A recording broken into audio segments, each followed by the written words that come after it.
Let me acknowledge the presence of Senator Amy Marcos. Proceed. From the River Basin Control Office, Dr. Sibilio David, Executive Director. From the Philippine Contractors Accreditation Board, PICAB, Dr. Pericles Dakay. From the construction companies, Mr. Alex Abelido, President, Legacy Construction Corporation. Supposed to be here. Ms. Cesara Rowena Discaya, President, Alpha and Omega General Contractor and Development Corporation. Ms. Maria Roma Angeline Rimando, Owner Manager St. Timothy Construction Corporation. Mr. Ernie Bagao, Owner Proprietor EGB Construction Corporation. Mr. Yomir Villanueva, President, Top Notch Catalyst Builders Inc. Mr. Lawrence Lubiano, President, Centerways Construction and Development Inc. Ms. Aderma Angeli Alcazar, President, CEO, SunWest Incorporated. Mr. Edgar Acosta was also sent a show cause order but he is represented by Mr. Sozil Marbella, the new president. Mr. Mark Alan Arevalo, General Manager Wow Builders. Ms. Marjorie Samidan, President MG Samidan Construction. Mr. Luisito Tiki, President LR Tiki Builders Inc. Mr. Ryan Willie D. Uy, Proprietor, Road Edge Trading and Development Services. Mr. Edgardo Sagum, Owner Manager Edmarie Construction and Trading. Mr. Alvin Diego, Authorized Managing Officer, Silver Wolves Construction Corporation. Ms. Melanie Raimundo, Authorized Managing Officer, Raymond Builders Inc. Ms. Maritoni Milegrito, Authorized Managing Officer, Elite General Contractor and Development Corporation. Ms. Sally M. Santos, Owner Manager SYMS Construction Corporation, Construction Trading. Mr. Pacifico Discaya, St. Gerard General Contractor and Development Corporation.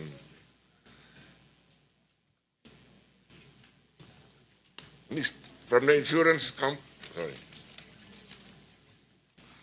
the Secretary of DBM, Secretary Pangandaman, is also here, Your Honor. From the insurance companies, Mr. Edgardo David, President and General Manager, Travelers Insurance Unity Corporation. Ms. Josefina Salvador, Chief Executive Officer, Liberty Insurance Corporation. Attorney Darren De Jesus, President and CEO, Milestone Guarantee and Assurance Corporation. And from the DPWH, latecomers, Your Honor, Engineer Jason Hauco, the Insurance Commissioner, Attorney Reynaldo Regalado is also here. From DBM's Crescencia Sunga and USEC Rolando Toledo.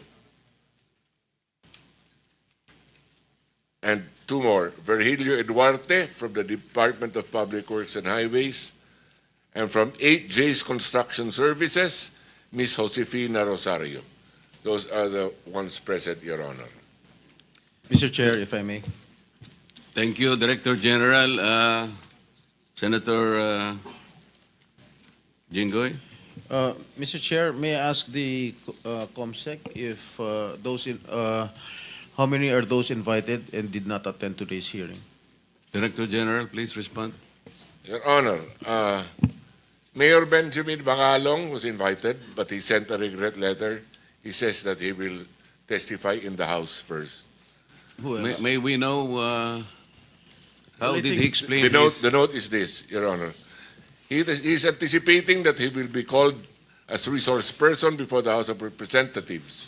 He feels that his appearance before the Senate may preclude any actions that should be taken against all persons who are answerable. He does commit that he will make himself available for the Senate as soon as his appearance is dispensed with before the House of Representatives. Mr. Chair, I So, think the good mayor is expecting that he will be called to testify at the House of Representatives. But did he say that there was already an actual invitation? He Was did, there? He did acknowledge receipt of the invitation, Your Honor. No. Did he receive already the actual invitation from the House of Representatives, or he is expecting one? We do yet? not have that information yet, sir, but In his letter, what did he say? He was about to be he is invited? anticipating. He is anticipating. So Yes, there is Your none yet. Yes, Your Honor. Mr. Chair, I think the letter of Mayor Magalong is valid enough for him to be excused in today's hearing. Let's give him the benefit of the doubt. Maybe the leadership of the House of Representatives just might just invite him in the near future, Mr. President, Mr. Chair. So what is the wisdom of the members? Because there is a subpoena. Was he? I think Oh, there is an invitation letter, and I think the invitation letter was received by him, and he declined to be present today because he is still anticipating that he will be invited by the House of Representatives. And the reason that he gave is that he might, or his presence here might preclude any action against those answerable. I do not know how to process that. What does that mean, Senator Raimi? Mr. Chair, I heard the interview of Mayor Magalong. He said that he would want to bring the battle to the battleground. So yun yung kanyang na kaya pa gusto niya ay mauna siya sa House. Yun po ang naalala ko lang po, Mr. But Chair. he's not the one to judge whether or not the action is in the House of Representatives or in the Blue Ribbon Committee at the Senate. I am not taking this against him, but it's up to the wisdom of the members. Palagay ko, hayaan na lang natin, hatulan na lang siya ng tao kung dapat nga siya nagpunta rito o ihintayin muna siya na siya'y imbitahin pa ng House of Representatives. I think we have to leave it at that. What do you think? yes, I agree, Mr. Chair. It's just Bahala na lamang siya kung iniisip niya na nandun ang battleground at let's just walang leave it at that, Mr. President. walang Let's just battle leave it at dito that, sa Mr. House, President, Mr. Chair. nasa Senate. But Mr. Chair, I don't know. Hindi naman ho siya, and I believe, hindi po siya iimbitahan ng Congress. Simple as that, Mr. Chair. Ano. Baka hindi rin ho siya iimbitahan ng Congress, Mr. So, we cannot judge what the House of Representatives will do. Pero yung pong imbitasyon natin, malinaw na sana'y magpahayag sa rito. Total, tayo naman nag-imbita na.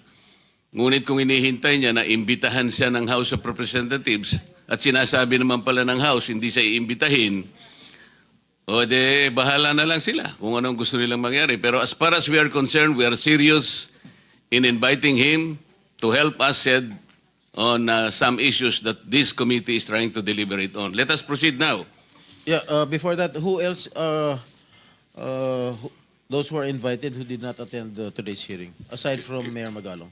Your Honor, Secretary Vivencio Dizon of the DDPWH also wrote to us a letter stating that having only recently assumed office and in view of the series of meetings and hearings already being conducted on the matter, he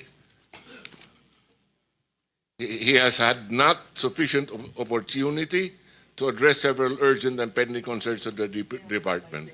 And Mr. for Chair, the information of the body, he also called me up at sinabi niya na napakarami pa niyang mga papeles na inaayos at total naman po kanya ay nagpadala naman po ako ng mga USEC na makakasagot po sa inyong mga initial na mga tanong. Sana po mapagpasensya nyo na po yung hindi ko pagdalo ngayong araw na ito lamang naman po. At sa akin naman pong palagay, okay naman po na pagbigyan natin siya. I think that is a very valid excuse, Mr. Chair.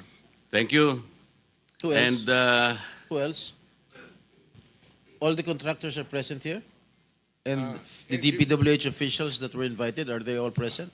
Engineer Eugenio Pipo, former Undersecretary Regional He's not Operations, is not here. Where is He he? wrote a letter saying that he had tendered his resignation on August 20, 2025, which was accepted by former DPWH Secretary Bonoan on August the 29th.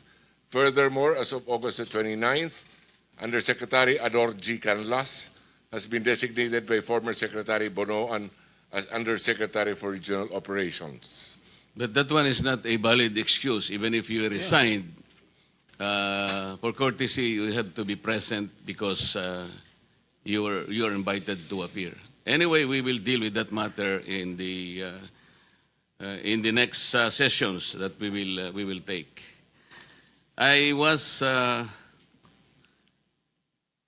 I would say that Representative Toby Chanco intimated to this representation that because he needs to be back to the House of Representatives as soon as he can, he requested that his testimony be first taken so that he can be excused as soon as we can.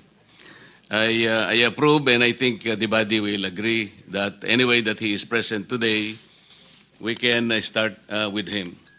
Unless there is an objection, I would start the questioning, and I will take advantage of his presence, ladies and gentlemen.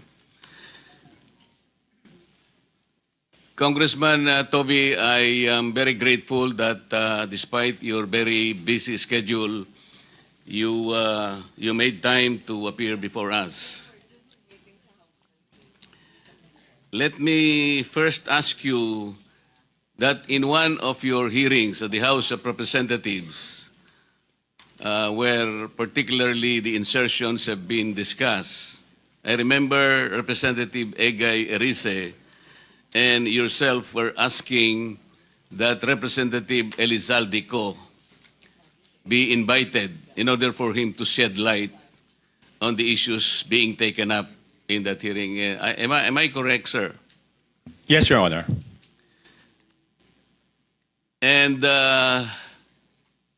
this came up after former Secretary Manny Bonoan told the committee that he does not know where, or he does not know the persons responsible in putting the insertions during the BICAM conference. Is that correct?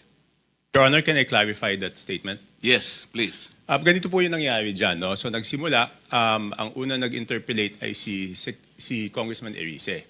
So sabi ni Congressman Erice, nung sa dulo na, sabi niya kay Secretary Bonoan, alam niyo ba kung ano yung amount na nadadagdag sa departamento pagdating sa BICAM? Ang sagot ni Secretary Bonoan at the time was that hindi namin alam dahil hindi naman kami part ng BICAM. Makikita na lang namin yan pagdating ng General Appropriations Act. So yun po yung pinagsimula nun. So ang sabi ni Congressman Erice nun, since hindi po alam ni Secretary Bonoan, ang taong dapat tanungin ay si Congressman Saldico. Kaya po siya nagmosyon na kung pwede, imbitahan ng committee si Congressman Saldico at yan po ay tinutulan yung motion niya ni Congressman Benny Abante. Bakit po tinutulan ni Congressman Abante? Parang ang sinasabi po nila noon is that hindi pa pwedeng maging resource person ang isang congressman. Kaya tinuloy ko po, kaya po ako nagsalita, humingi ako ng pasya kay Congressman Erice because he had the floor, if I could make a manifestation. Sabi ko, kung ganyan po na hindi pa pwedeng resource person ang isang congressman, hindi na dapat ituloy itong investigasyon na to sa House. Kasi sabi ng chairman nung una, walang sasantuhin. Kahit congressman, kahit senador, kahit sino. Eh kung hindi po pa pwedeng mag-testify under oath o hindi pa pwedeng resource person ang isang congressman, ibig sabihin, exempted yung congressman sa investigasyon. Yun po yung nangyari doon. Bakit po napaka-importante, bakit po napakahalaga na kailangang malaman po natin kung sino-sino yung mga taong responsable doon sa pagbibigay ng insertions po doon sa BICAM o kahit na sa iba pang mga sessions po. Hindi, kasi kami po, ako po, hindi ako member ng BICAM, no? So natuklasan na lang namin ito noong, ako nalaman ko lang yan, I think March 24. March 24 ko na lang nalaman na ganun kalaki. Kala natin nung una, PhilHealth lang binawasan, DepEd lang. Later on, natuklasan ko po na yung mga flagship projects ng administrasyon, ipangulong BBM, ibig sabihin po ng flagship projects, yan po yung mga foreign assisted projects, ay tinanggalan po nila ng pondo para maisingit yung mga pondo na gusto nila isingit doon sa BICAM. So kaya po, ako rin, napakahalaga po rin sa akin na maimbitahan si Congressman Saldico. At doon po sa House of Representatives, meron pong small committee doon pagkatapos ng second reading. So ang pag-insert is not only doon sa BICAM, meron pang insertion doon sa small committee. So since walang makakasagot niyan kung hindi si Congressman Saldico, yun po, request po natin na siya imbitahan. Alam po ba ninyo kung sino-sino yung miyembro ng small committee na binabanggit ninyo? Sa House of Representatives po. Opo. Yes po. Ang chairman po noon is si Congressman Saldico, tapos senior vice chairman ng Committee on Appropriations, majority leader of the 19th Congress, and minority leader of the 19th Congress, Your Honor. Sino po yung vice chair ng appropriations? Senior vice chair si Congresswoman Stella Luz Quimbo po. Sino po yung majority leader? Congressman Manix Delipe po, Your Honor. Minority leader? Congressman Nonoy Libanan po, Your Sa Honor. mga tweet, silang apat po ang nagko-compose ng small committee. Yes, Your Honor. Ang nangyayari po, kasi alam ko rin naman po, dahil nagtagal din naman ako sa mababang kapulungan, kumisan po ay 2 hanggang 3 buwan po nating pinagdidebatihan yung budget. Mag-aaway-away pa nga po, kung minsan nga inaabot tayo ng madaling araw.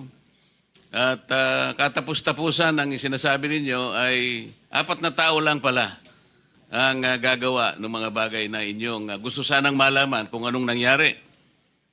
Tama po kayo, Your Honor. Di ba po, sabi ko nga, magtatalo-talo, magbibigay ng inputs yung mga kasamahan natin. Tapos sa dulo pala, yung 4 na tao lang ang magdidesisyon. At yung problema po doon sa 4 na tao na yon, at least yung BICAM po, may BICAM report po yun eh. Makikita sa BICAM report kung ano po yung original net budget ng isang departamento, Your Honor. Tapos makikita po kung ano yung dinagdag or binawas, Your Honor, at makikita yung natirang pondo.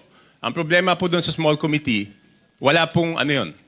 Di ba po, nung unang araw namin ng budget briefing, nandun po si Sec Mina, nandun po si Yusek Cathy, hiningi ko na po yung report ng small committee. Kasi po, di ba, sa rules po natin sa House of Representatives, Section 39, kung di ako nagkakamali, pero baka mali ako, nakasulat po doon na after 7 days after maipasa ang isang batas or 15 days pagkatapos mag-end ng session, dapat po i-file sa archives lahat ng reports tungkol sa isang House bill. So una po ako nagpahanap sa aking staff, Your Honor, ng records doon sa archives. Wala pong mahanap. Kaya nung first day ng budget briefing, hiningi ko po. Wala din sila, hanggang ngayon, wala po silang binibigay. So ibig sabihin, sabi ko, kung walang record yan, ang siguradong nakakaalam po niyan, Your Honor, is si Congressman Saldico. Bago po tayo magpatuloy, let me acknowledge the presence of Senator Sherwin Gatchalian. Wala po kayong nakita sa archive o ayaw po nilang ipakita? Hindi po kasi yung archives, alam niyo naman po, Your Honor, yung archives natin sa House of Representatives, napakagaling po nun. Kahit yung deliberations ng 1987 Constitution, hanapin niyo po doon. Lahat, transcript, journal, kompleto po yun. Yun, wala talaga. At noong tinanong ko po, noon yung COMSEC, hindi po sila makasagot kung nasaan. Ang sabi ko nga, pa-email na lang sa akin, ang tagal na po noon, hindi in-email, so wala po talaga yun. At imposible naman na walang nakakaalam noon. Alam po ninyo, meron po nga tayong tuntunin sa House of Representatives kahit na po yung kopya ng enrolled bill. May 3 kopya po dapat na nandun po dapat sa opisina ng Secretary General. Sinubukan ko rin po sanang manghiram nun kung meron pero hindi rin po nila naipakikita. Pero ganito po, so ayaw po nila talagang payagan na maimbita si Representative Saldico.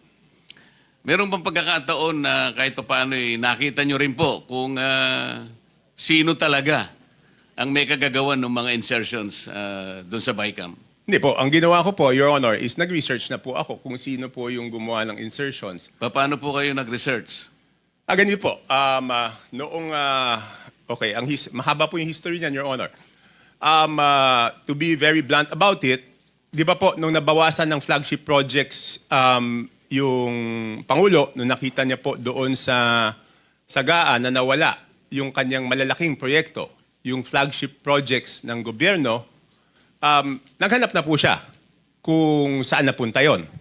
So wala po ako nung unang meeting, pero I think nagkaroon ng meeting, ang dinig ko noong January, tinanong po yung Senate President, si Senate President Escudero at tinanong po si Speaker Martin Romualdez, hiningi yung listahan noong mga insertions doon sa budget. Ang pagkaalam ko, ulitin ko, wala po ako nung unang meeting, si Senate President Escudero, binigay po yung listahan ng Senate amendments, no? Doon 3 days after the meeting. Nung tinawag po ako sa pagpupulong noong March 24, nalaman ko po na wala pang binibigay yung House of Representatives at that time, in March 24. Kaya po ako nasama sa meeting na yon is para hingin na sa House of Representatives yung listahan noong mga insertions ng House of Representatives naman. So kaya lang po ako napasok dun sa usapan na yon noong March 24. March 24, 2025 was the first meeting. So dahil nga po sa paghahangad ninyo na malaman kung ano-ano yung mga insertions, kanino napunta at sino yung may kagagawan, paano po nyo eventually nalaman kung talagang nalaman ninyo? Hindi, ganito po, Your Honor. So March 24, paglabas ko doon, kasi nagmamadali na no si Secretary Bunoan eh. Kasi ang worry niya po noon, March 29, mag-election ban po, di ba? So hindi maa-award, hindi mapapagawa yung projects. At pag hindi po napagawa yung projects, apektado po yung buong ekonomiya natin, di ba po? So paglabas ko, tinawagan ko po si Congressman J.J. Suarez. Kasi sabi sa akin doon sa meeting na yon na since wala na si Saldico, ang kumakausap na lang sa mga department secretaries ay si Congressman J.J. Suarez. So ang ginawa ko po, Your Honor, tinawagan ko siya, hiningi ko po yung listahan ng insertions. Pero nagtagal po bago po nila naibigay sa akin. I think 3 batches bago po nila naibigay sa akin yung kompletong listahan po nung sa House of Representatives. Sumakat po ay kinausap nyo si Congressman J.J. Suarez. Nagbigay naman po ba siya ng impormasyon na inyong hinihingi? Tinawagan ko po. Nung una, nagpabigay siya ng hard copy. Sabi ko, paano ko naman hahanapin to? Hard copy. Pero nagtagal eh. Checking ko lang po kung anong date niya binigay. Basta hindi ka agad. Tapos, ang nangyari po noon, binigay rin in 3 tranches. Una, nagbigay ng isang batch. Pangalawa, nagbigay ng isang batch. Tapos yung isang batch na tagalan. So sabi ko, hindi ko po ma-check kung at hindi ko masasubmit sa executive branch kung hindi kompleto. So later on, napilitan namin silang ibigay yung kompletong listahan, Your Honor. Ano po ang nakita ninyo nung ibigay nila ang kompletong listahan sa inyo? Hindi, ginawa ko lang, Your Honor, is pinagkumpara ko po yung di ba po, admittedly, lahat naman po kaming congressman, pag nakita yung NEP, ang natural na tendency naman hihingi ng extra para sa aming distrito. Okay? So susulat po kami. At least ako sumusulat ako. So siyempre, nung binigay sa akin yung listahan, ang unang naisip ko noon, ang una ko pong naisip is, kung ikaw, congressman, hihingi ka para doon sa distrito mo. Hindi ka naman hihingi para sa ibang distrito. So minatch-match ko po yung data. Ang haba doon, hindi ko alam kung gaano karami. Ang una kong ginawa, kasi wala naman nakasulat na congressman doon. Ang nakasulat yung district. So para malaman ko yung congressman, hihingi ko po kay Yusek Kathy. Pinadala ko sa kanya yung file, and she can confirm this, she is here. Sabi ko, Yusek, pakiisa-isa mo nga, lagyan mo kung sino yung congressman kasi gusto ko i-compare yung proponent tsaka yung congressional district. Kung congressional district, hindi ko naman kabisado kung sino yung congressman doon eh. So ang sabi ko sa kanya, pakilagay mo yung pangalan ng congressman. So binalik niya po sa akin. Pagkatapos noon, sabi ko po kay Congressman Suarez, ikaw naman, ilagay mo yung pangalan ng proponent. Sabi niya, bakit kailangan yung proponent? Kailangan siyempre malaman kung sino yung nag-request. So later on, matagal, hanggang nung sinabi ko, walang gagalaw dito, hindi ko mapepresent ito. Kasi pinapaayos sa akin eh.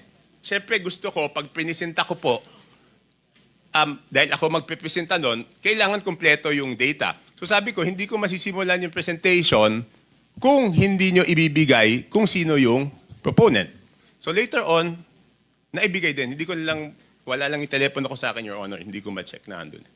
So makatwid, naibigay naman sa iyo ni Yusek Cathy Cabral kung ano-anong mga distrito yon Yes po, Your Honor. at naibigay naman sa iyo ni Congressman J.J. Suarez kung sino yung proponents doon sa mga distrito. Yes, pero nagtagal po. Nagtagal. Kaya ngayon po, pwede ba niyong sabihin sa amin kung ano ang napansin ninyo kung ang pag-uusapan ay yung mga distrito at yung mga proponents na nagbigay o naglagay doon sa mga distrito na yon. Ano yung unusual na napansin ninyo kung meron man? Hindi, Your Honor, ang una ko pong ginawa, siyempre ako po yung magpipresenta.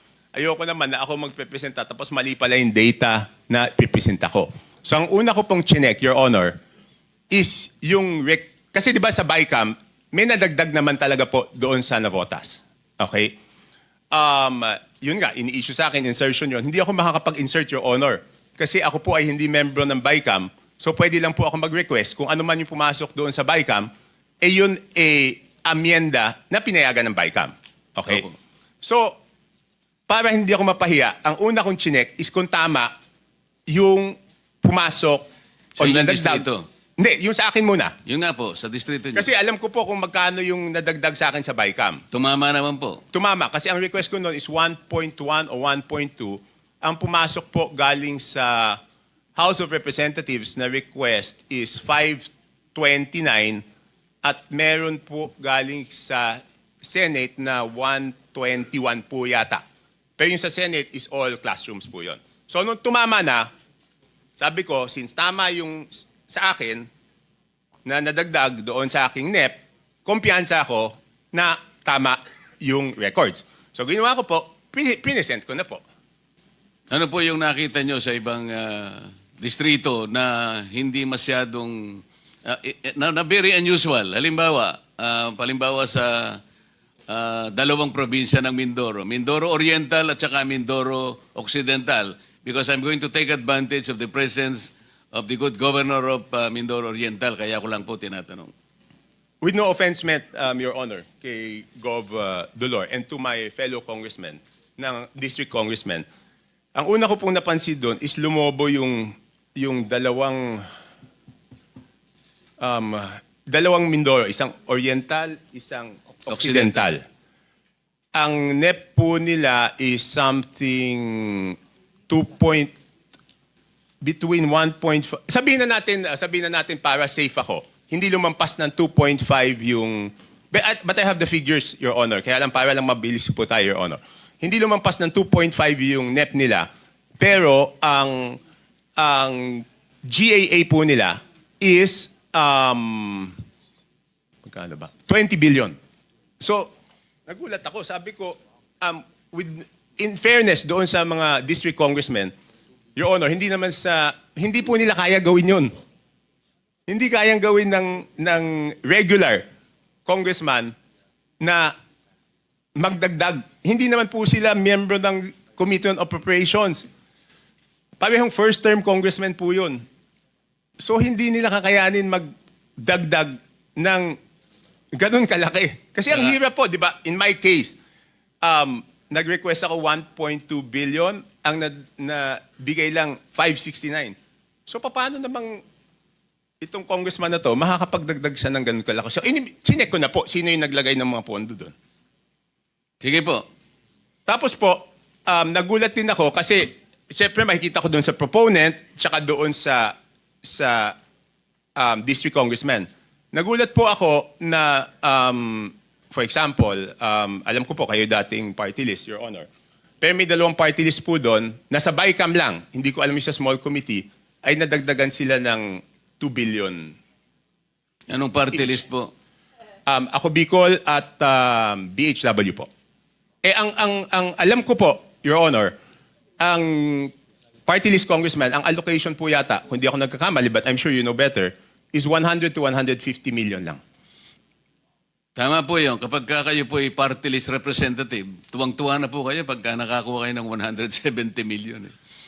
So sinasabi po ninyo, dalawang party list yan, 2 billion po yung nakuha Sa BICAM po. sa BICAM. So, hindi ko na po na-check, Your Honor, yung kasi one-man team to, ako mismo ano nito eh. So, hindi Balikan po natin yung sinabi nyo without any offense meant dun sa representative po dyan sa Mindoro Oriental at saka Mindoro Occidental. Kayo na po ang nagsabi na parang wala naman sila sa kalagayan na manghingi ng ganong kalaki sapagkat hindi naman sila kasing sikat ng isang Toby Chanko. Hindi po. Kung kayo nga po nanghingi ng ganito, kalahati lang ang naibigay. Sabi po nyo kanina, hindi sila lalampas ng at least 2.5B. Pero ano pong nakita ninyo? Naging 20 sa Makatwid. Magkano po yung nadagdag? Sangayon po dun sa inyong Yun, nakita. 17, ganyan. Di ba? From 2, sabihin mo 2.5 to 20, di 17.5. Tapos ang isang nakita ko po doon, under proponent, nagulat po ako na yung proponent ng mga dagdag sa distrito na to, under BICAM, is si Congressman Saldico, na 13 billion. Sir, Your Honor, pwede bang i-ano ko lang yung USB na ayaw nila ipakita doon para mas madali kong mapaliwanag? Yun nga po yung gusto namin kung papayag Kasi kayo, mahirap puro kwento eh. Ito, may numero po to. bigyan natin ng kopya po yung Blue Ribbon Committee. Ito po. May I direct staff of the Blue Ribbon Committee to please secure the copy from Congressman Tiangco para makita po natin yung binabanggit niya. Ipakita po natin sa sa screen.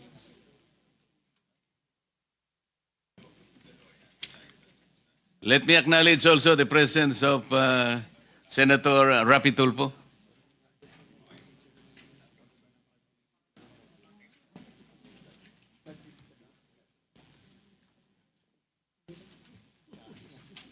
Mr. Chair, may I interject, Mr. Chair?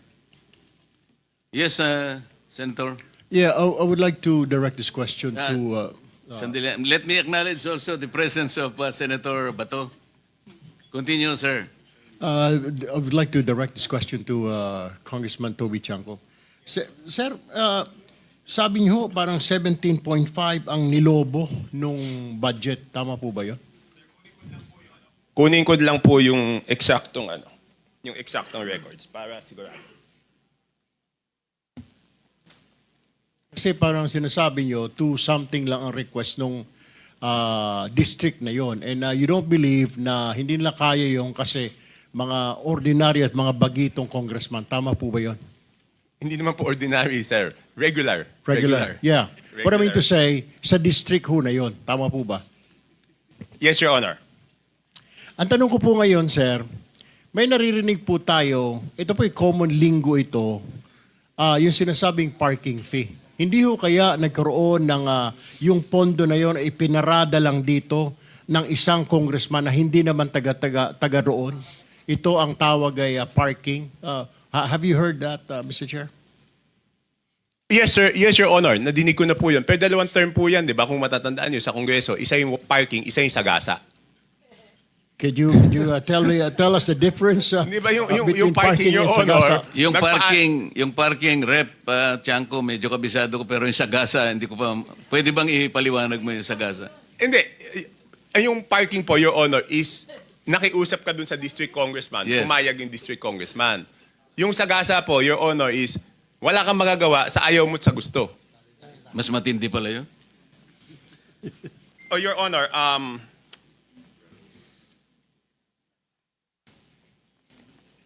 so dalawang term po yan, Your Honor. Isang parking, kasi madidinig mo sa congressman nasagasaan kami. Paano naman kayo nasagasaan?